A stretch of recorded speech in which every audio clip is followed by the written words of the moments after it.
Morning, Mrs. Schwarzley. Nice to meet you. Nice to meet you too. Oh, gosh. So how's your day been today? Oh, today's been really busy. Just running errands, just doing all the usual stuff that you need to do. Yeah, definitely. Yeah, a bit stressful with the whole coronavirus thing, so... Yeah, you've been practicing self-isolation? Yeah, I've been trying to do my best. I mean, when you're the sole carer of someone, you try and be as isolated as possible. Yeah. But yeah, doing the best that I can. It's been a bit crazy, with all this panic buying and toilet paper and everything. Oh, look, the panic buying has been really, really hard, actually. We're not really people that have a lot of money, so Yeah. when you do have other people that are just like bulk buying and you just want to buy the essentials, I can't afford to do that. So it's been hard. It's been hard. So yeah. Your trip here was fine? Yeah, there was traffic on the M2 and Just the usual. yeah, it was just kind of stressful. So yeah. Well, I can understand that you're a bit flustered today. So just make sure you're comfy today. I got some water. And you can take some notes along the way as well. Okay. And so I'm guessing this is your first time seeing a lawyer? Yeah, I've never had to see a lawyer, so yeah, this is my first time. Yeah. And it can be a bit daunting for the first time, but I just want to make sure that you feel comfortable and like you're in a safe space right now. Okay. So yeah. So I'd just like to first, before we get on to any details with anything, I'd like to outline the lawyer-client privilege. Okay. So, have you heard of that before? No, I'm not familiar with it. No. Okay.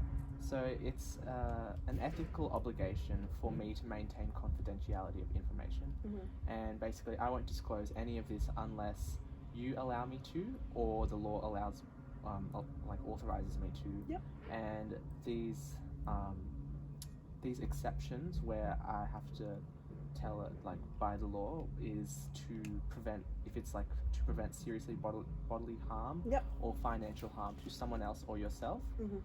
And prevent fraud of the court or protect my interests, say for an example where if you were to sue me for malpractice and I'd have to defend myself. Yeah. So do you have any questions about this so far? I think that's pretty clear. It's pretty clear and concise. Yeah. Yep.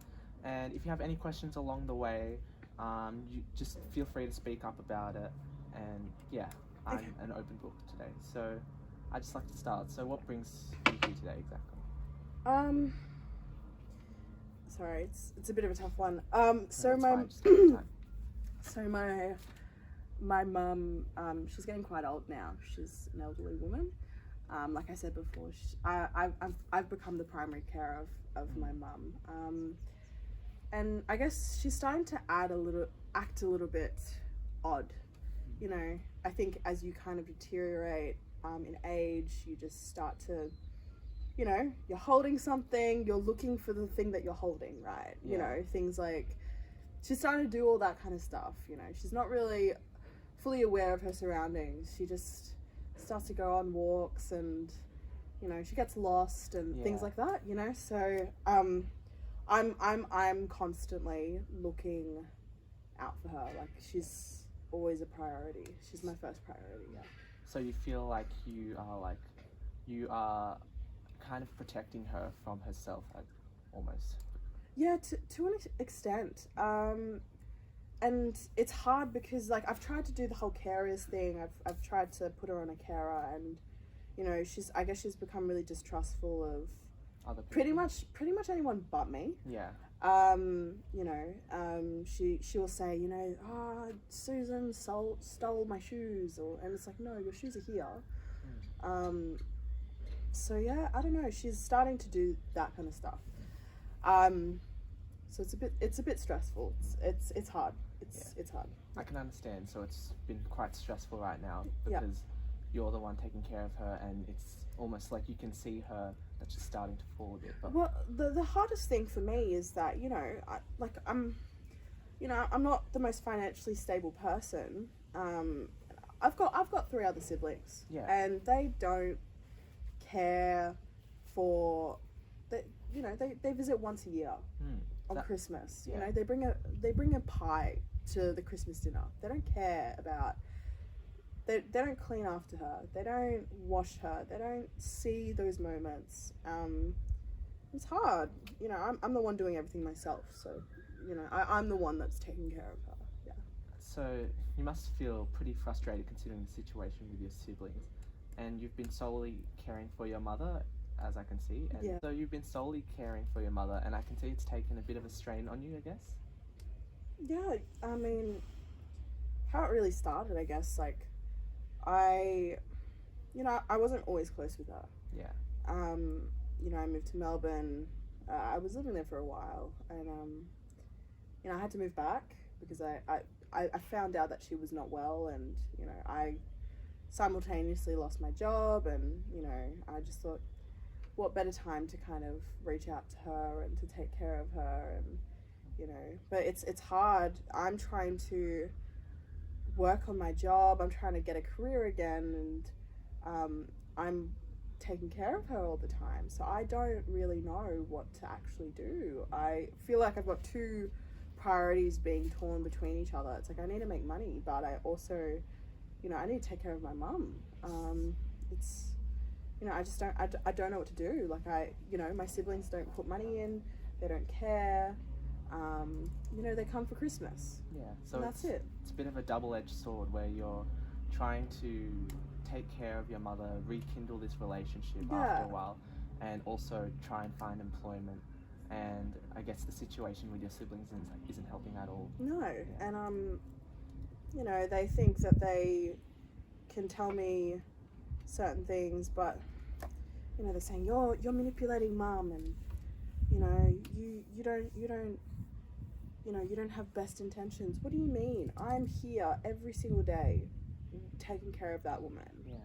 So it's hard. I see you really care for your mother, and you wouldn't want to see her in a nursing home or anything. No. Yeah. The thing is, I you know, because the thing is, she doesn't trust anyone. She doesn't trust anyone but me. I've been the one taking care of her this whole time. How can I just let her go to a nursing home to some stranger that I can't even afford to pay, and you know, she wouldn't be okay.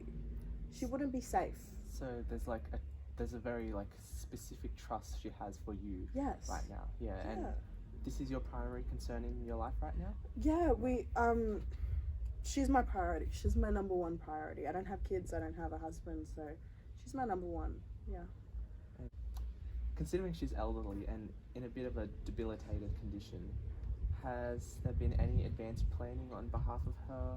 I understand it's quite a troubling topic to discuss, so you can take your time. Yeah. Sorry, it's really hard to talk about it, but that's actually why I'm here. So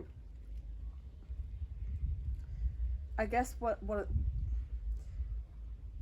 pretty much my mum, the house that we live in at the moment, you know, it's a nice house, you know, 4 bedrooms, 2 bathrooms. It's a nice place.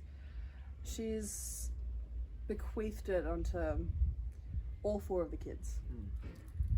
And I guess the relationship that I've with my mum is very different to what it is for the 3 other kids. You know, like I said, like they don't visit, they don't care. I'm the one that cares for her the most. And you know, she sat me down the other day and she said, look, Rochelle, I really want you to take care of this house. You know, this is our childhood house, and you are the only one that actually cares about me right now. And she said that to me, and I thought, I can't let that place just be sold to anyone, you know? I don't know what I would do. So she's asked me to come in to help with the will, to help reorganize those situations. Yeah. So you just want to, just confirming the facts, so you want to reorganize the will with your mother? Yes. And it's just, I'll have a separate interview with her. Yeah. But it's mostly because, you know, you've become the focus in her life right now, and her primary carer. Yeah, her primary carer compared to her other sibling, her other children. Yes.